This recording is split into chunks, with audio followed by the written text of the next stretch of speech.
Hi, welcome to another episode of Hot Takes. Now, David Seymour, he's over from New Zealand. He's the Deputy Prime Minister of New Zealand, and he was giving a speech last night at the Adam Smith Institute. This is where real economists go, not people like Rachel Reeves. And he has attacked plans, or the UK government's plans, for what they call a generational smoking ban. The principle being, of course, that anyone born, I think, after 2009 would no longer be eligible to ever buy a cigarette. And then they say, right, basically the age limit for buying cigarettes would go up by 1 year every year, effectively. Now, this was a plan originally by Jacinda Ardern, who was the then Prime Minister of New Zealand, and as it turned out, an eco-lunatic, a lockdown freak, and was obsessed with her own wonderfulness.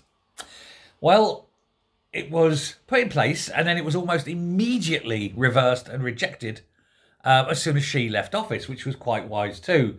Now, the ACT party it's kind of neoliberal. It's not quite the same as the Labour Party, but it's not quite the same as the Tory party. It's somewhere middling. Anyway, it's pushed hardest for repealing this ban, and they got the ban through it, or the repeal of the ban in 2023. And they said that this generational ban was evil and would remove people's freedoms.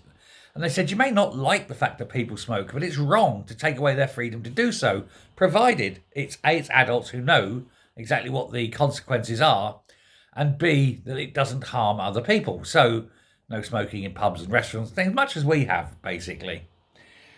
And he's come out and said something remarkable. First of all, remarkable in its openness and honesty, and remarkable that a politician of all people should say something which a lot of people have been thinking.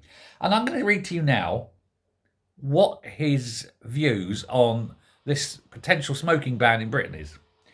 He said, basically, if you were born after a certain date, say 2010, then you would never be able to buy any cigarettes in New Zealand because the age would go up 1 year every year. It was quite evil in a way. And so we repealed all of that. There's a big difference between I don't like something and something should be illegal. I think there's some things government can and should do around smoking.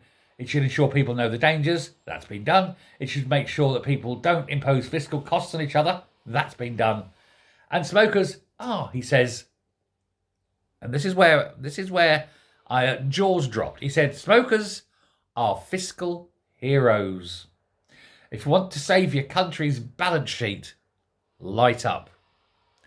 And boy, is he right. First of all, the immense amount of tax generated by selling cigarettes. And secondly, the shortness of the lives of smokers means that pensions aren't quite so high. So you get them early and you get them late, and they benefit the country both ways. I mean, that is an astonishing admission from a politician, isn't it?